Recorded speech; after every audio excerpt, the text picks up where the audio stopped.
من الشیطان الرجیم بسم اللہ الرحمن الرحیم الا ان اولیاء اللہ لا خوف علیہم ولا هم یحزنون صدق اللہ العظیم۔ میرے واجب الاحترام بزرگوں، دوستوں اور بھائیوں، جیسا کہ آپ کے علم میں ہے کہ یہاں اولیاء کرام کے بارے میں کچھ بیان شروع کیا گیا ہے، اسی وجہ سے میں نے قرآن پاک کی وہ آیہ کریمہ تلاوت کی ہے جس میں رب تعالی ارشاد فرماتا ہے کہ جو میرے دوست ہوتے ہیں ان کو کسی قسم کا کوئی خوف اور غم فکر نہیں ہوتا۔ آج جس بزرگ شخصیت کے بارے میں بیان کرنا مقصود ہے، میں بتایا کرتا ہوں کہ کچھ اللہ کے دوست ایسے ہیں کہ جو مستور ہیں اور کچھ عیاں ہیں۔ تو آج بھی جس اللہ کے دوست کے بارے میں بیان کرنا مقصود ہے وہ مستور ہے، اور عوام الناس کو ان کے نام کا ہی نہیں پتا۔ اگر نام کا پتا ہے تو ان کے مقام کا نہیں پتا۔ تو اس ہستی کے بارے میں آج عرض کرنا مقصود ہے کہ جو اللہ تعالی کے دوستوں میں سے ان کا شمار ہوتا ہے۔ ان کا اسم گرامی حضرت شیخ جلال الدین محمد کبیر الاولیاء۔ یہ عام لوگوں کو ان کے نام کا علم نہیں، لیکن میں ان کا بیان کروں گا تو پتہ چلے گا کہ اللہ تعالیٰ نے ان کو کس طرح نوازا۔ آپ کے سلسلہ نسب جو ہے حضرت جلال الدین محمد کبیر الاولیاء کا سلسلہ جو ہے، نسبت جو ہے، وہ حضرت عثمان غنی رضی اللہ تعالی عنہ ان سے جا کے آپ کا سلسلہ نسب جو ہے وہ ملتا ہے۔ تو اندازہ کیجیے گا کہ یہ کیسی ہستی ہوگی کہ جن کا سلسلہ نسب امیر المومنین حضرت عثمان غنی رضی اللہ تعالی عنہ سے جا کے ملتا۔ اب میں نے نام ان کا لیا ہے شیخ جلال الدین محمد کبیر الاولیاء۔ تو یہ جلال الدین ان کا نام نہیں تھا، ان کا جو اپنا نام ہے جو ماں باپ نے رکھا وہ تھا خواجہ محمد۔ خواجہ محمد ان کا نام تھا، لیکن جب یہ اپنے پیر صاحب کے مرید ہوئے ہیں تو پیر صاحب ان کو خواجہ محمد کے نام سے نہیں پکارتے تھے، بلکہ فرمایا کرتے تھے کہ یہ میرا جلال الدین ہے۔ تو پیر صاحب کے نام لینے سے ہی آپ کا نام جو تھا وہ خواجہ محمد سے جلال الدین محمد بن گئے، اور اب اسی نام سے ہی آپ مشہور ہیں۔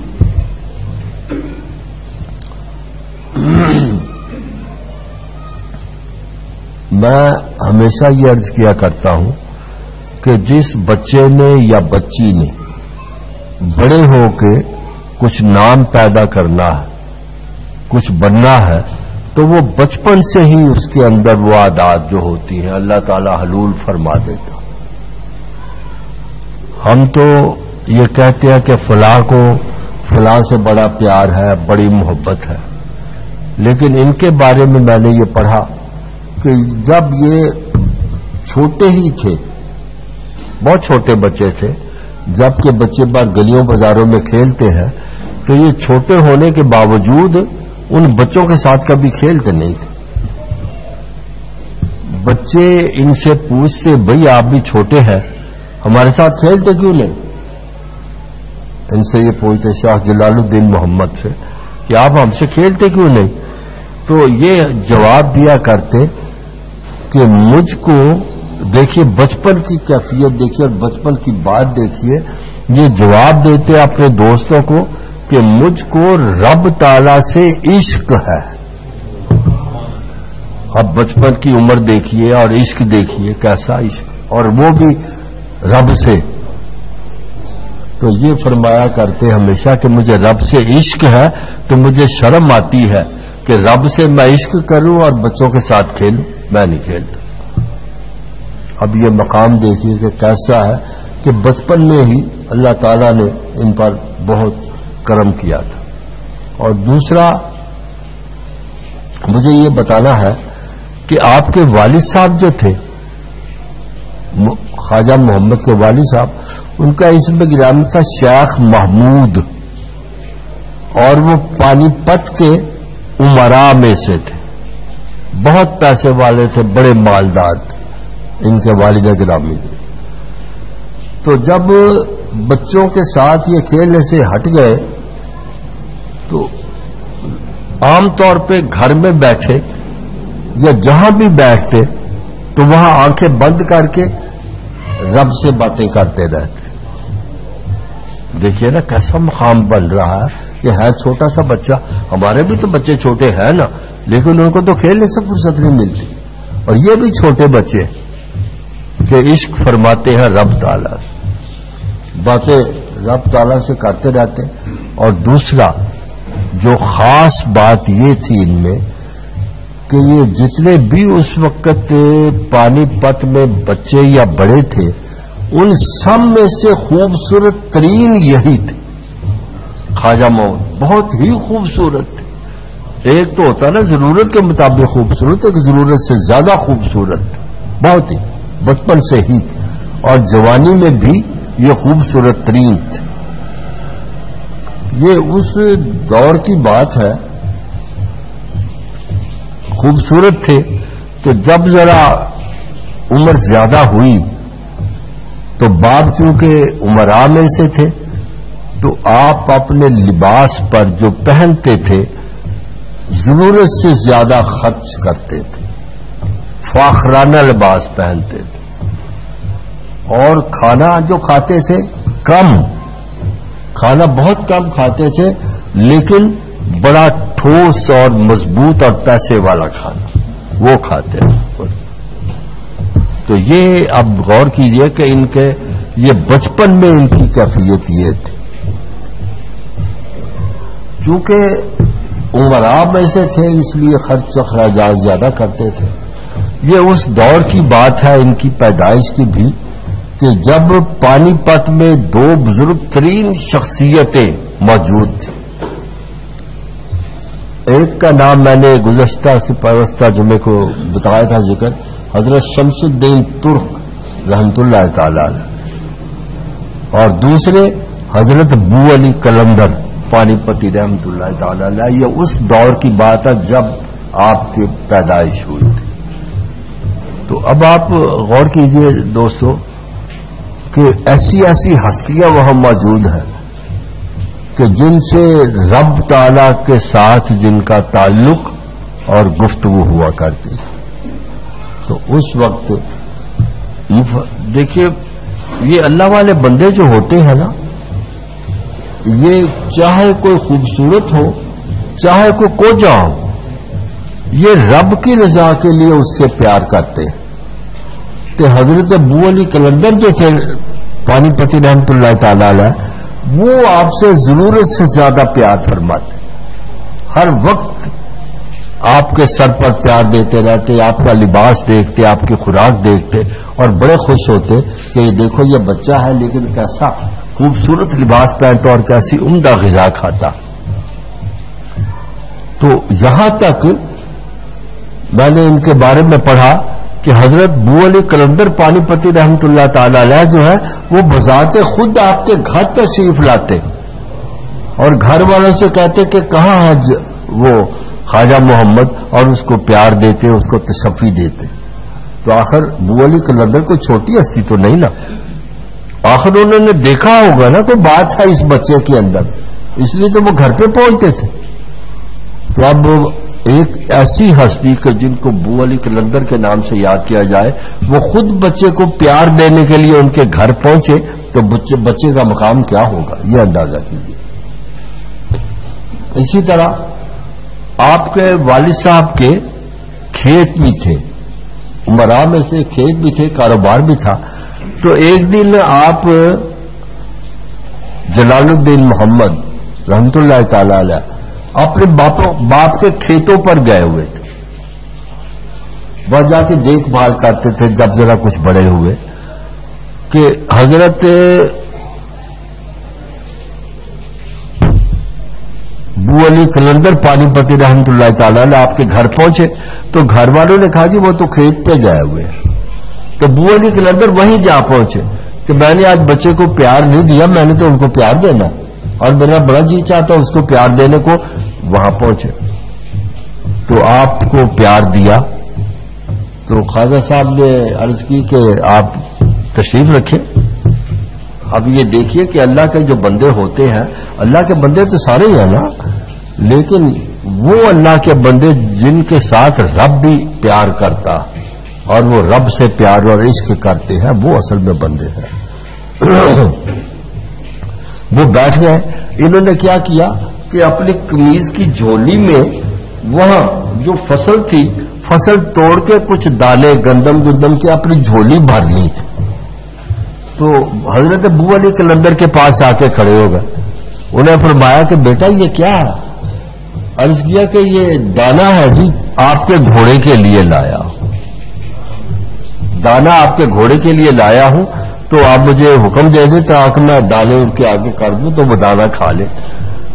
حضرت ابو علی قلندر پانی پتی رحمت اللہ تعالی علیہ نے ارشاد فرمایا کہ میرا بیٹا گھوڑے سے پوچھ لو، اگر اسے بھوک ہے تو اس کو دے دو. اب گھوڑے بولتے تو نہیں نا.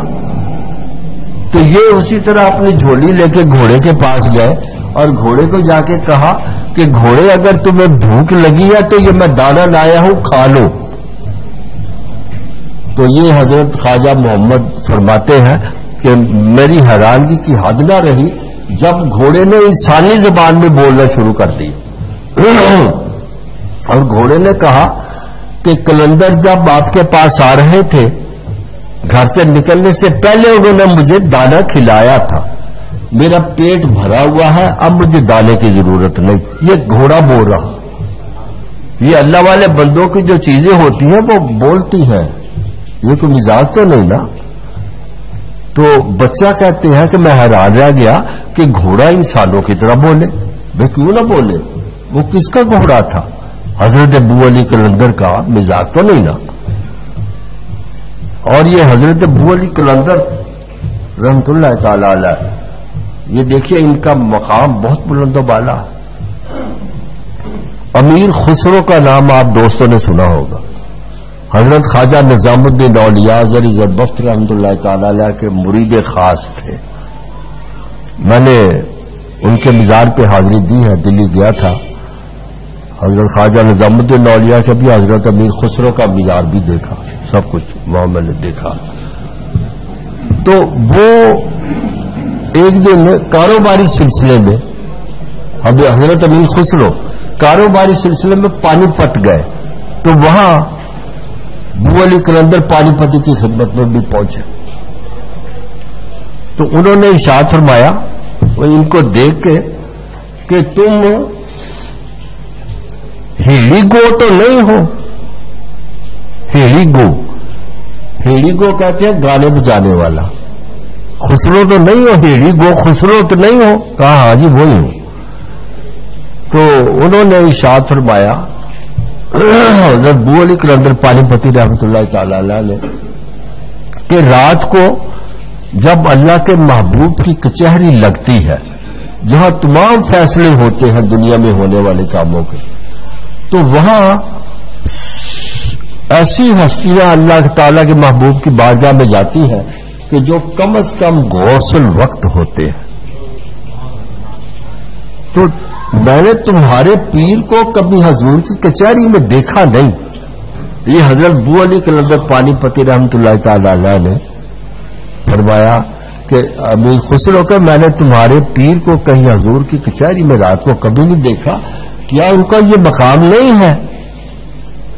تو اب ایک تو ہوتے ہیں نا مرید، اور ایک ہوتے ہیں مرید صادق الیقین کہ پیر نے جو کچھ کہہ دیا وہ پتھر پر لکیر پڑ گئی.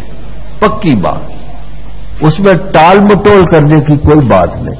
تو یہ امیر خسرو ایسے تھے تو برداشت نہ ہو سکا کہ میرے پیر حضور کی کچہری میں حاضری نہ دیں, یہ کیسے بات بنے گی. کام کاج کچھ نہیں کیا, پانی پت سے پھر دلی آ گئے. تو خواجہ صاحب نے ارشاد فرمایا کہ تو گیا تھا کام کاج کے لیے, تو بات ساری عرض کر دوں. تو سرکار میں تو بڑا پریشان ہوں کہ آپ رات کو کالی کملی والے کی کچہری میں تشریف نہیں رکھتے. آپ نے ارشاد فرمایا کہ تم پھر پانی پت جاؤ اور بو علی کلندر کو میری طرف سے یہ کہو کہ آج رات جب تم اللہ کے محبوب کی کچہری میں جاؤ تو امیر خسرو کو ساتھ لے جانا. یہ ابھی پانی پت سے دلی پہنچے ہیں, دلی سے اپنے پیر سے بات سن کے پھر پانی پت جا پہنچے. تو حضرت بو علی کلندر نے ارشاد فرمایا تو گیا نہیں دلی, جب میں ہو آیا ہوں اپنے پیر صاحب سے. انہوں نے یہ کہا کہ رات کو جب تم اللہ کے محبوب کی کچہری میں جاؤ تو امیر خسرو کو ساتھ لے جاؤ. انہوں نے فرمایا کہ اچھا پھر تم یوں کرو کہ عشاء کی نماز میرے پاس ہی پڑھنا. عشاء کی نماز پڑھی گئی, سب دوست چلے گئے. اب یہ بیٹھے ہوئے کہ حضرت بو علی کلندر پانی پتی رحمۃ اللہ تعالی علیہ نے کیا کیا, یہ خواجہ صاحب فرماتے ہیں خواجہ محمد, انہوں نے اپنا دایاں ہاتھ جو تھا وہ میرے سر پہ رکھ دیا.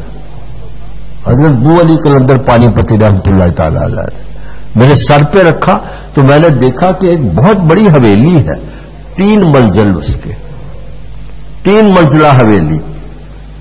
تو میں اس حویلی کے جب اندر گیا ہوں صحن میں تو وہاں دیکھا کہ ایک چبوترا سا بنا ہوا ہے اور اس پر اللہ تعالی کے محبوب تشریف فرما, اور ان کے ارد گرد بڑی بزرگ ہستیاں بیٹھی ہوئی ہیں. تو حضور نے پوچھا خسرو کس کو ڈھونڈتے ہو؟ تو عرض کیا کہ سرکار اپنے پیر کو. حضور نے ارشاد فرمایا یہ سارے بیٹھے ہوئے ہیں, ان میں دیکھو تمہارے پیر ہیں. تو سب طرف دیکھ کے عرض کیا کہ سرکار ان میں میرے پیر تو نہیں. تو کلندر صاحب نے فرمایا میں نہ کہتا تھا کہ تمہارے پیر کا تو یہ مقام ہی نہیں ہے, وہ یہاں کہاں ہوں گے. کہ حضور نے جب یہ بات سنی تو ارشاد فرمایا کہ اس کے اوپر بھی ایک منزل ہے, وہاں جاؤ. تو حضرت بو علی کلندر پانی پتی رحمۃ اللہ تعالی علیہ اور حضرت امیر خسرو دونوں پہلی منزل پہ گئے اور وہاں بھی حضور تشریف فرما. ارشاد فرمایا کہ خیریت ہے؟ ہاں جی. یہ اپنے پیر کو ڈھونڈتا ہوں. دیکھو ان میں پہلی منزل میں نچلے سے زیادہ بزرگ شخصیتیں بیٹھی ہوئی, ساری جگہ پہ دیکھے کوئی نہیں تھا. بو علی کلندر نے پھر ارشاد فرمایا میں نہ کہتا تھا کہ تمہارا پیر کا تو یہ مقام ہی نہیں ہے. کہ حضور نے پھر ارشاد فرمایا کہ اس کے اوپر بھی ایک منزل ہے, وہاں پہنچو. تو حضرت امیر خسرو فرماتے ہیں کہ جب ہم اوپر پہنچے دوسری منزل پہ کالی کملی والے کی ذات گرامی وہاں بھی تشریف فرما ہے, اور صرف 2 بندے, ایک حضور کے دائیں طرف اور ایک حضور کے بائیں طرف بیٹھے ہوئے, وہ بھی نقاب میں پردے میں بیٹھے ہوئے, اور کوئی بندہ وہاں موجود نہیں. تو حضور نے ارشاد فرمایا کہ خسرو کس کو ڈھونڈتے ہو؟ سرکار اپنے پیر کو. ارشاد فرمایا کہ ادھر تو کوئی بھی نہیں ہے, دیکھ لو. یہ 2 ہی بندے ہیں دائیں بائیں میرے, اور تو یہاں کوئی بھی نہیں. تو عرض کیا کہ سرکار پھر میرے پیر صاحب. حضرت امیر خسرو فرماتے ہیں کہ حضور علیہ الصلوۃ والسلام نے اپنے دستے مبارک سے دائیں طرف والے بزرگ کا جو نقاب اٹھایا ہے تو وہ سیدنا عبد القادر گیلانی رحمت اللہ تعالی علیہ 11ویں والے پیر. تو حضور نے ارشاد فرمایا کہ یہ تو نہیں ہے تمہارے پیر. سرکار نہیں. تو بائیں طرف والے جب بزرگ کا نقاب اٹھایا تو حضرت خواجہ نظام الدین نہلیا زری زربفت رحمت اللہ تعالی علیہ. تو حضرت بو علی کلندر فرماتے ہیں خسرو یار واقعی تمہارا پیر تو بڑا اونچے مقام پہ پہنچتا. تو یہ ہے وہ حضرت بو علی کلندر پانی پتی رحمت اللہ تعالی علیہ. دیکھیں جب ان کا یہ مقام ہے تو ان کی چیزیں کیوں نہ بولے, ان کے جانور کیوں نہ بولے, بتانا یہ مقصود تھا. تو اسی طرح حضور آپ نے ارشاد فرمایا, یہ پھر قمیض لے کے پاس کھڑے ہو گئے تو آپ نے ارشاد فرمایا بھائی خیریت ہے, اب سرکار یہ گندم کو کیا کروں میں، یہ تو میں لایا تھا گھوڑے کو کھلانے کے لیے. آپ نے ارشاد فرمایا کہ تمہاری اس جھولی میں جتنی گندم کے دانے ہیں اتنے ہی تمہاری روحانی اولاد بھی ہوگی. یعنی مریدوں کا پتہ بتا دیا کہ اتنے تیرے مرید ہوں گے، تیرے ساری جھولی بھری ہو، پتہ نہیں ہزاروں لاکھوں کتنے کے دانے تھے. تو بتانا یہ مقصود ہے دوستوں کہ یہ بڑے کرم کا کام ہوتا ہے کہ اب اللہ کی بزرگ شخصیتیں اگر کسی سے پیار کرتی ہیں تو وہ گھاٹے میں نہیں رہتا، وہ فائدہ ہی فائدہ ہے. تو ان کے بارے میں نے پڑھا کہ ایک دن حضرت بو علی قلندر پانی پتی رحمۃ اللہ تعالی علیہ کسی دکان پر باہر بیٹھے ہوئے تھے. تھڑے کے پہلے جا کے بیٹھ جاتے ہم، تو یہ وہاں بیٹھے ہوئے تھے کہ ادھر سے یہی خواجہ محمد گزرے، بڑا بہترین سوٹ لباس پہنے اور گھوڑے پر سوار ہو کے گزرے. تو جب یہ آگے سے گزرے حضرت بو علی قلندر نے آپ کو دیکھا تو ارشاد فرمایا زہ اسپو و زہ سوار، کیسا خوش قسمت گھوڑا ہے اور کیسا خوش قسمت وہ ہے جو اس گھوڑے پر سوار ہے. یہ حضرت بو علی قلندر پانی پتی رحمۃ اللہ تعالی علیہ نے جب یہ بات کی تو آپ جو تھے ان کی آواز سنی تو آپ پر ایک وجدانی کیفیت طاری ہو گئی، وجد کی کیفیت طاری ہو گئی، اور اسی وقت اپنے کپڑے جو تھے پہلے وہ کپڑے پھاڑ دی. خواجہ محمد نے کپڑے پھاڑ دیے اور جنگلوں میں چلے گا. تفسیر میں یہ میں ان کے بارے میں پڑھ رہا تھا کہ 40 سال تک یہ جنگلوں میں گھومتے ہیں حضرت خواجہ محمد. میں نے عرض کیا نا کہ چونکہ یہ مستور ہے ان کو تو لوگوں کو تو ان کے نام کا نہیں پتا، لیکن باتیں دیکھیں کیسی بلند و بالا باتیں اور کیسا بلند مقام ہے ان کا. تو 40 سال کے بعد گھومتے گھامتے 2 دفعہ انہوں نے پھر حج بھی کیا، گھومتے رہے، اپنے پانی پت میں نہیں آئے. آخر 40 سال کے بعد یہ واپس پہنچے جب پانی پت، تو اس وقت حضرت شمس الدین ترک جن کے بارے میں نے یہاں ذکر کیا تھا وہ موجود تھے. ان کی خدمت میں پہنچے تو عرض کیا کہ سرکار مجھے اپنا مرید بنا لیں.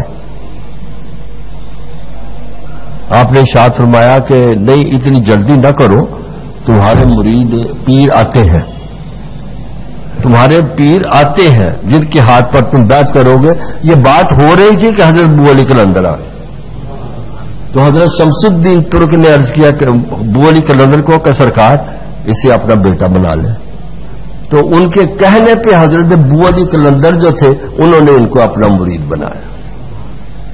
تو اب آپ اندازہ کیجئے کہ سفارش کون کر رہے ہیں اور مرید کون بنا رہے ہیں، دونوں کا مقام کتنا بلند و بالا. تو دوستوں بات یہ ہے کہ یہ اللہ تعالیٰ کا کرم ہوتا ہے، وہ جب کسی کو نوازتے ہیں تو پھر اسی طرح نوازتے ہیں. آپ کے بارے میں نے یہ پڑھا کہ آپ چونکہ ضرورت سے زیادہ خوبصورت اور قیمتی لباس پہنتے تھے اور بہت اچھی غذا کھاتے تھے اور خوبصورت ترین تھے اپنے وقت کے، خوبصورت نہیں خوبصورت ترین تھے، تو سب ان سے پیار فرمایا کرتے تھے. آپ کی کیفیت یہ تھی کہ آپ اپنے گھر میں لنگر جاری رکھتے، دار روٹی، اور تفسیر میں لکھا کہ کم از کم 1000 بندہ روز اس لنگر سے فیض یاب ہوتا. کیونکہ امیر و کبیر تھے، پیسہ خرچ کر رہے اللہ کی راہ پر، کسی کو دکھاوے کے لیے نہیں، کیونکہ دکھاوے کی جو بات ہوتی ہے اس کا تو بات ہی کچھ نہیں بنتی نا، اس کا تو مقام ہی کچھ نہیں. اسی وجہ کر کے حضور علیہ الصلوۃ والسلام نے دکھاوے کے بارے میں حدیث پاک کے الفاظ یہ ہے، آپ ارشاد فرماتے ہیں کہ مجھے ڈر ہے، حدیث پاک کے الفاظ یہ ہے کہ مجھے ڈر ہے کہ میری امت کہیں چھوٹے شرک میں مبتلا نہ ہو جائے، چھوٹے شرک میں. تو عرض کیا کہ سرکار یہ شرک تو ہے نا، کہ اللہ کے ساتھ کسی کو شریک ٹھہرانا، تو یہ چھوٹے شرک کیا ہوا؟ حضور نے ارشاد فرمایا چھوٹا شرک اس کو کہتے ہیں دکھاوے کو.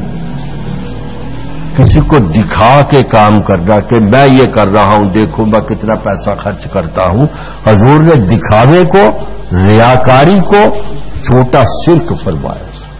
تو اگر یہ دکھاوے کی بات ہوتی تو روز 1000 بندہ نہ ان کے ہاں آتا۔ یہ جذبے اور عشق کے تحت سارا سلسلہ کرتے تھے، اس میں کر کے قریباً 1000 بندہ جو تھا وہ آپ کے سامنے کھانا کھاتا تھا اور لنگر سے وہ فیض یاب ہوتا تھا۔ جب یہ اپنے پیشوا کے مرید ہو گئے تو پیر صاحب نے 2 باتیں ارشاد فرمائی۔ کیا کہ اپنا بھری دانے سے بھرو، پھر بھر لی، اور ارشاد فرمایا کہ یہ میں نے تم کو یہ بھی دیا، یعنی تم ساری عمر اسی طرح لنگر جاری رکھو گے، تمہارا یہ ختم نہیں ہوگا، اور تمہیں وہ بھی دیا۔ عرض کیا سرکار یہ کی تو سمجھ آ گئی، یہ دانے ہیں گندم کے، تو وہ کیا دیا؟ آپ نے ارشاد فرمایا کہ جب تم خود اس مقام پر پہنچو گے تو تمہیں ندائے غیب آئے گی کہ یہ دیا تھا۔ تو دیکھو یہ کیسی گول مول سی باتیں ہیں، یہ عوام الناس جو ہیں ہم تو ان باتوں کو سمجھ بھی نہیں سکتے، ہمارے تو سر پر سے گزر جاتی ہیں یہ باتیں اولیاء کرام کے بزرگوں کی، لیکن چونکہ باتیں ہیں تو اس وجہ کر کے یہ بتانی تو پڑتی ہے۔ ان کے بارے میں میں نے پڑھا کہ آپ پر ہر وقت جذب کی کیفیت طاری رہتی ہے، جذب کی کیفیت، کسی کو دیکھتے چاہتے نہیں تھے، پہچانتے نہیں تھے، لیکن نماز پڑھتے تھے۔ جب جذب کی کیفیت ہے تو پھر نماز کیسے پڑھتے تھے؟ ان کے بارے میں میں نے پڑھا کہ ان کے مرید جو ہوتے ان کی ڈیوٹی لگی ہوئی تھی کہ اس نماز کے لیے تم نے، اس نماز کے لیے تم نے، اس نماز کے لیے تم نے۔ وہ مرید آتے تو کان میں 3 بار کہتے حق حق حق، 3 دفعہ حق کا نعرہ مارتے تو ان کی وہ غنودگی دور ہو جاتی، آپ نماز پڑھ لیتے۔ نماز جب پڑھ کے فارغ ہوتے سلام پھیر کے پھر وہ غنودگی طاری ہو جاتی۔ یعنی ہر نماز کے وقت عالم استغراق ایسا تھا کہ ہر نماز سے پہلے، نماز پڑھنے کے بعد یہ کیفیت میں آ جاتے، اور پھر جب نماز کا وقت ہوتا تو 3 بار حق حق حق کہتے، ان کی طبیعت درست ہو جاتی اور نماز پڑھ لیتے۔ تو دیکھیے اب پہلے آغاز سے میں ہی عرض کیا تھا کہ دوستو یہ ایسی ہستی ہے، یہ ایسی شخصیت ہے کہ ان کے نام کا ہی ہم کو پتہ نہیں، لیکن ان کا مقام دیکھو کیسا بلند و بالا، اللہ تعالیٰ نے ان کو بہت نوازا۔ ایک دن آپ نے تاریخ میں نہ پڑھا ہوگا، سلطان فیروز شاہ تاریخ میں، ہندوستان کی تاریخ میں، وہ آپ کو سلام کرنے کے لیے حاضر ہوئے، حضرت خواجہ محمد کو سلام کرنے کے لیے بادشاہ وقت۔ یہ کوئی بڑی بات نہیں دوستو، یہ فقراء جو ہوتے ہیں یہ بادشاہ تو ان کے پاس سلام کرنے آتے ہیں، وہ کیوں آتے ہیں کہ یہ جو فقراء ہیں دے themselves are king makers، یہ تو خود بادشاہ گھر ہے، یہ تو خود بادشاہ بناتے ہیں۔ یہ کیا بات ہوئی بھلا؟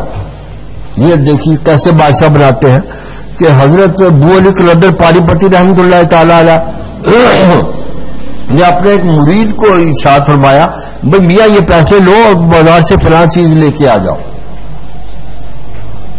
تو یہ کوئی گناہ تو نہیں نا اگر پیر کہے کہ کوئی چیز لے کے آ جاؤ، مرید تو خوشی ہو کے جاتا۔ وہ گئے تو اپنی کیفیت میں تھے کہ میں ان کا مرید ہوں، تو سڑک پہ چل رہے ہیں کہ ادھر سے بادشاہ وقت کی سواری آ گئی۔ اس وقت بادشاہ وقت جو تھے وہ علاؤدین خلجی تھے، ان کی سواری آ گئی اور ان کے ساتھ ہرکارے بھی ہیں، ان کو ہٹا رہے، بھی ہٹو میاں بادشاہ کی سواری آ رہی، سنتے نہیں، کیونکہ ان کو پتا تھا کہ میرا پیر جو ہے وہ تو کنگ میکر ہے، وہ تو ایک منٹ میں بادشاہ بنا دیتا، بادشاہ گھر ہے وہ۔ چلتے گئے، لیکن ایک ہرکارے نے ان کے منہ پہ تھپڑ دے مارا، مرید کے منہ پہ تھپڑ دے مارا۔ وہ چیز لے کے جب گھر پہنچے تو حضرت ابو علی کلندر نے ارشاد فرمایا، میں تیرے منہ کو سرخا ادھر سے۔ انہوں نے بات بتا دی کہ جی جناب یہ ہوا۔ آپ نے فرمایا کہ اچھا کاغذ اور قلم دعات لاؤ۔ کاغذ قلم دعا تھا آگے انہوں نے بنام علاؤالدین خلجی. میرے علم میں یہ بات لائی گئی ہے کہ تمہارے ہر کارے نے میرے خادم کے منہ پہ تھپڑ مارا، لہذا اپنے خادم کو میرے پاس بھیجو، اپنے خادم کو میرے پاس بھیجو، اپنے ہر کارے کو کہ وہ میرے خادم سے معافی مانگے. اگر تم نہیں بھیجو گے تو میں تمہاری حکومت کسی دوسرے کے سپرد کر دوں گا. یہ الفاظ تھے اس خط کے، اور نیچے اپنا دستخط کر کے جب وہ علاؤالدین خلجی کے پاس پہنچا ہر کارا خط، تو وہ بجائے چیز کی کہ اپنے خادم کو بھیجے، خادم کو بھی بھیجا، ہر کارے کو بھیجا، خود بھی آگے. تو یہ بادشاہ لوگ ہیں، پتہ نہیں ایک منٹ میں کیا کر دے. تو آتے ہی حضرت ابو علی کلندر پانی پتی رحمۃ اللہ تعالی علیہ کے قدموں پر گر گیا، عرض کیا کہ سرکار مجھے معاف کر دے. آپ نے فرمایا پورے تھپڑ تو نہیں مارا نا، تھپڑ تو تیرے ہر کار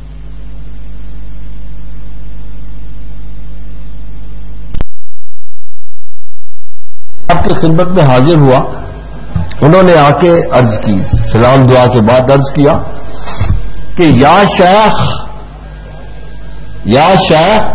شما خدائے عز و جل را دیدہ کہ شیخ صاحب، پیر صاحب، آپ نے اللہ تعالی کی ذات کو اپنی آنکھوں سے دیکھا ہے؟ انہوں نے ان سے پوچھا. کیونکہ آپ کا مقام بہت بلند و بالا ہے، تو آپ نے دیکھا ہے خدا کو؟ آپ نے اس کے جواب میں ارشاد فرمایا دیدان حق سبحانہ تعالی، دیدان حق سبحانہ تعالی بدین چشم سر بامر شرع شریف محال است، لیکن سایہ حق تعالی را دیدہ ہم، کہ ظاہری آنکھوں کے ساتھ اللہ تعالیٰ کو دیکھنا شرع کے مطابق نہیں. شرع میں یہ نہیں کہ اللہ تعالیٰ کو اپنی آنکھوں سے دیکھو. ہاں میں نے اللہ تعالیٰ کو دیکھا، اس کا مطلب ہے کہ ظاہری آنکھوں سے نہیں بلکہ روحانی کیفیت میں اندر کی دل کی نگاہوں سے اللہ تعالیٰ کی آپ نے زیارت کی، ظاہری آنکھوں سے نہیں دیکھا. تو اب آپ اندازہ کریں کہ جس ہستی کا مقام یہ ہوگا کہ رب تعالیٰ کا دیدار کرتا ہے تو وہ کیسی ہستی ہوگی، کیا مقام ہوگا اس کا.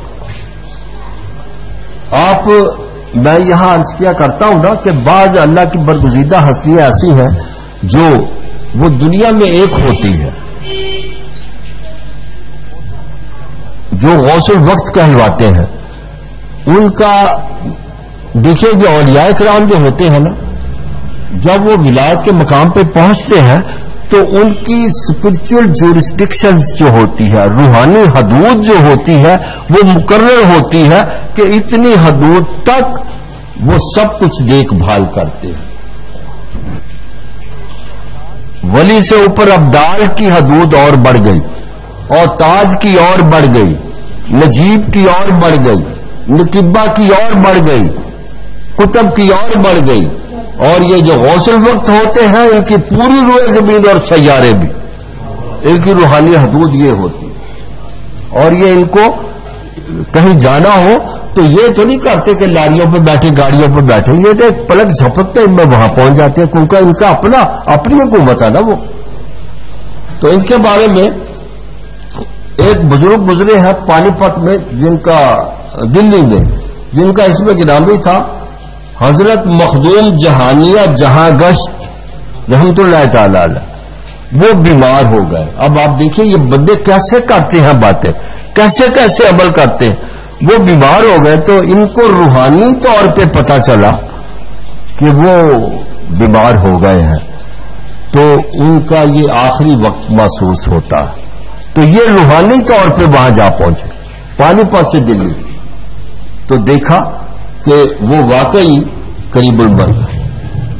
جہاں گشت جو ہے وہ قریب المرگ ہے. تو اللہ تعالیٰ کی بارگاہ میں عرض کیا کہ یا اللہ دیکھیں یہ کیسے کمال کی بندے ہوتے ہیں. اللہ تعالیٰ کو عرض کیا کہ یا اللہ ان کی کتنی عمر ہے؟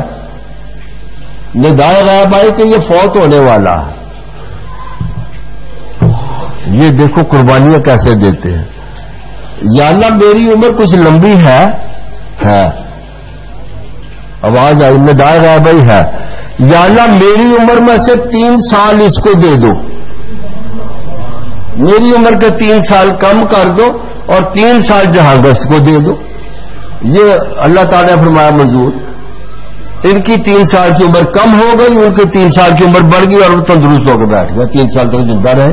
اور یہ اسی وقت اسی طرح روحانی طور پہ پھر دلی سے پھر پانی پاتا. تو دیکھیے یہ کیسے بندے ہیں، ان کے بندوں کے بارے میں جب ہم پڑھتے ہیں یا سنتے ہیں تو ذہنی حیجان سا پیدا ہو جاتا ہے کہ یہ اللہ نے کیسی مخلوق رکھی ہوئی ہے جو ہم اگرچہ وہ ہم میں شامل ہوتے ہیں، ہمارے سامنے ہی ہوتے ہیں، لیکن ہم ان کو پہچان نہیں سکتے. وہ اس وجہ کر کے نہیں پہچان سکتے کہ وہ ہماری طرح تو ہوتے ہیں نا. ان کا بھی آنکھ کان ناک ہوتا ہے، وہ بھی کھاتے پیتے ہیں، ان کی بھی بیوی بچے ہوتے ہیں، سارے ہوتے ہیں. تو کیسے پہچانے؟ یہ اب فقراء لوگ جو ہوتے ہیں جب اس سٹیٹس پہ پہنچ جاتے ہیں تو اپنے آپ کو کیموفلیج کر لیتے ہیں، اپنے آپ کو ڈھانپ لیتے ہیں. دنیا والے ان کو پہچان نہیں سکتے، چاہے ان کے درمیان میں کھیلتے رہے، وہ بیٹھے رہے، اٹھتے رہے. تو یہ اللہ والے بندے اللہ تعالیٰ سے اپنی بات اس طرح منواتے ہیں. اور اللہ جو ہوتا ہے وہ چونکہ ان کے یار ہوتے ہیں، یہ اللہ نہ نہیں کرتا، ٹھیک ہے کر دیتے، چلو تمہاری 3 سال کم کر دی، ان کی 3 سال عمر زیادہ بڑھا دی. ایک مرتبہ آپ کا گزر کہیں سے ہو رہا تھا، جلال الدین محمد رحمت اللہ تعالی علیہ کا، تو دیکھا کہ گاؤں میں سے گزر رہے ہیں تو گاؤں کے سارے لوگ اپنا سامان باندھ رہے ہیں، سامان باندھ کے تو جا رہے ہیں. آپ نے ساتھ میں بھی کیا ہوا؟ خیر ہے. ابھی وہ اس دفعہ ہم سارے اس گاؤں میں جو لوگ رہتے ہیں وہ کھیتوں کا کاروبار کرتے ہیں، کام کاج کرتے ہیں، فصلیں اگاتے ہیں. تو اس دفعہ جناب اتنی آلہ باری ہوئی ہے، اولے اتنے پڑے ہیں، ہماری فصلیں تباہ ہو گئی. تو جن کے ہم کھیت استعمال کرتے ہیں وہ ہمیں کہتا ہے ہمیں لگان دو. آلہ باری ہوئی تو میں کیا کروں؟ تو ہمارے پاس تو جناب کھانے پینے کے لیے کچھ نہیں ہے، تو ہم لگان کہاں سے دیں؟ اگر کسی سے پکڑ پکڑ کے دے بھی دیں تو سارا سال خود کیا کھائیں؟ سرکار ہم اس لیے یہ جو ہے اپنا سارا سلسلہ گاؤں ہی ختم کر رہے ہیں، واپس جا رہے ہیں.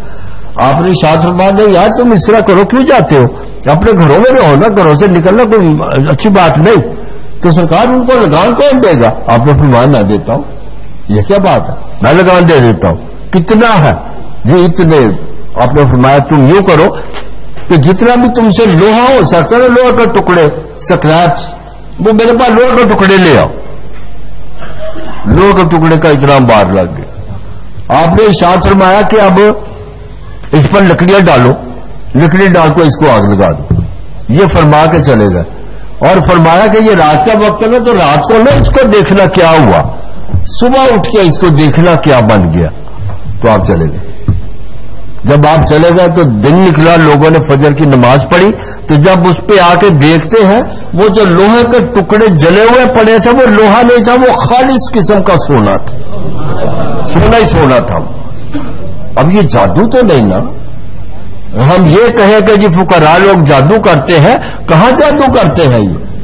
یہ تو اللہ تعالیٰ نے ان کی زبان میں اتنا اثر رکھا ہوتا ہے کہ آپ کے بیٹا ایک دن باہر دروازے پر کھڑا تھا کہ ایک سنیاسی آیا تو اس نے آ کے عرض کیا کہ جناب آپ کے گھر میں بڑا رہتا ہے، دال روٹی پکتی رہتی ہے، پتہ نہیں کتنے کہاں سے آپ لوگ پیسے اتنے لاتے ہیں. تو آپ یوں کریں کہ ان کے بیٹے کو کہا آپ یوں کریں کہ آج شام کو مغرب کے بعد میرے پاس آنا، میں تم کو کیمیا گری کی ترکیب بتا دوں گا سونا بنانے کی، تم سونا بناتے رہو، اب سارا کام تو چلتا رہے گا.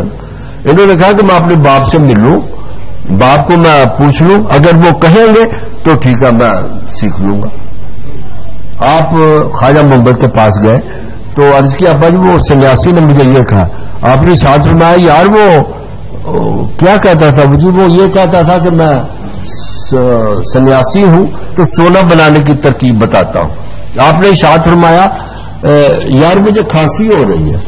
اب کھانسی کا اور سونے کا کیا تعلق ہے؟ آپ میں کھانسی تو ہوتی ہے، تو سونا اور کھانسی آپس کا ان میں ملاپ کیا ہے؟ عرض کیا سرکار پھر بلغم باہر نکال دے پھینک دیں. آپ نے فرمایا کہ چلو میں ادھر ہی پھینک دیتا ہوں. منہ میں سے بلغم نکال کے پھینکیا تو وہ جتنا حجرہ جس میں بیٹھا ہوتا ہے حجرے کا حجرہ ہی سونا بن گیا. آپ نے ارشاد فرمایا یار یہ تو تھوکا تھا, میں نے اپنے بیٹے کو فرمایا میں نے تو تھوکا تھا, تو یہ سارا ہی سونا بن گیا, تو ہمیں کیا ضرورت پڑ گیا اس کا احسان لینے کی. تو آپ غور کریں کہ یہ فقراء کی تھوک جو ہے اس میں اتنا اثر ہے, تو فقراء کی زبان جو ہوتی ہے ان میں کیا کیفیت ہوتی ہے. تو عرض کرنے کا مطلب یہ ہے دوستو کہ اللہ تعالیٰ کے کرم نوازی ہوتی ہے کہ یہ سب اللہ تعالیٰ کے دوست ہوتے ہیں, اور اللہ تعالیٰ کے دوست جب اللہ تعالیٰ کسی کو اپنا دوست بنا لیتا ہے تو وہ پھر تو کوئی نہیں رہتی, کیونکہ وہ تو ان کا یار بن گیا.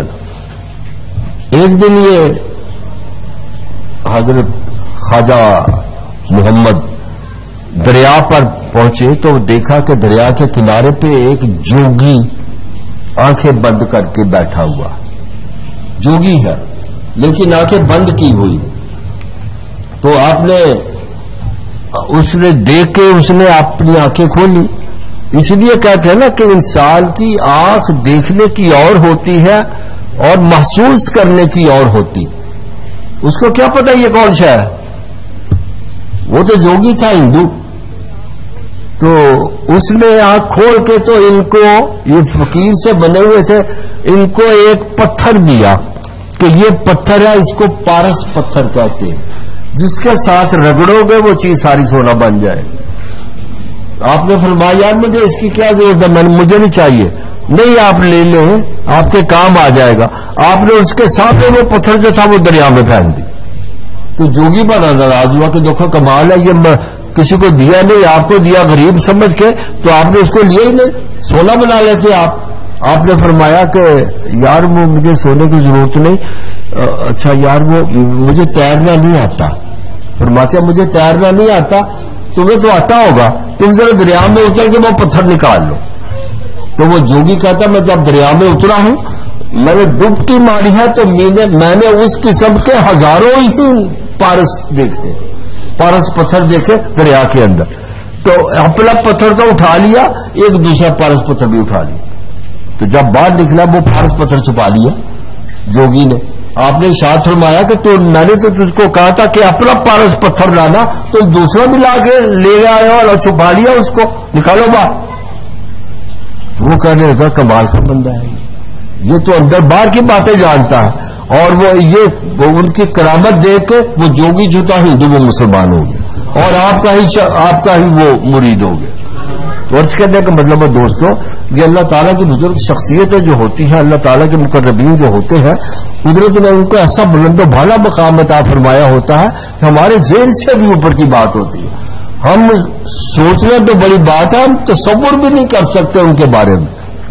ایسا اللہ تعالیٰ نے ایسی حیثیت دنیا میں عنایت کی ہے, لیکن وہ یہ ہے کہ جو ان کو پا لیتا ہے ایسی ہستیوں کو, جو محسوس کرتا ہے کہ یہ واقعی اللہ کی برگزیدہ ہستی ہے, تو وہ بھی کچھ حاصل کر لیتا ہے. ورنہ وہ میں نے بار بار عرض کر رہا ہوں نا کہ کیا گمان ہے کہ ہم روز اس کو دیکھتے ہوں, ہمارے محلے میں رہتے ہوں, ہمارے شہر میں رہتے ہوں, ہمارے ملک میں رہتے ہوں, لیکن وہ کہتے ہیں نا کہ دیدہ کور کو کیا نظر آئے وہ کیا دیکھے. ہماری آنکھیں اس قابل نہیں ہے کہ ان کو پرکھ کر سکے, ہماری آنکھیں ایسی نہیں ہے کہ ان کو پہچان سکے. اسی لیے میں عرض کیا کرتا ہوں کہ دوستوں کہ ان تک پہنچنا تو بڑی بات ہے نا, ان تک پہنچنا بہت مشکل بات ہے. کم از کم ان کے جو پیروکار ہیں ان کو تو ملو نا. اس لیے علامہ اقبال نے ارشاد فرمایا کہ خدا کے بندے تو ہیں ہزاروں, خدا کے بندے تو ہیں ہزاروں, بنوں میں پھرتے ہیں مارے, لیکن میں اس کا بندہ بنوں گا جس کو خدا کے بندوں سے پیار ہو. تو خدا کے بندوں سے پیار کرنا ہمیں سیکھنا چاہیے. جب ہم خدا کے بندوں سے پیار کرنا سیکھ جائیں گے ہمارے اوپر بھی یہی کیفیات وارد ہوں گی, ہم بھی اللہ کے برگزیدہ بندے بن جائیں گے, ہم بھی اللہ تعالیٰ کے دوستوں میں ہمارا شمار ہوگا. اور پھر یہ جو میں آپ کو باتیں بتا رہا ہوں یہ پھر اس وقت آپ محسوس کریں گے یہ تو بات ہی کچھ نہیں. بھائی جو تھوکتے بندہ تو حجرہ سونا بن جاتا, پیشاب کر دے تو ساری جگہ سونا بن جاتی, تو کیا کیفیت ہے ان کی؟ تو اللہ تعالیٰ کے دوستوں کو تلاش کیجیے گا، اور جہاں اللہ تعالیٰ کا کوئی پیارا دوست مل جائے، محبت کرنے والا اللہ سے مل جائے، اس کو انگلی پکڑ لیجیے کہ جناب ہماری انگلی بھی پکڑ لے، اپنے ساتھ ہی کسی سے لے کے جائے. تو اللہ تعالیٰ ہم سب کو توفیق دے کہ اللہ تعالیٰ ہمیں بھی کوئی نیک بندہ ملا دے.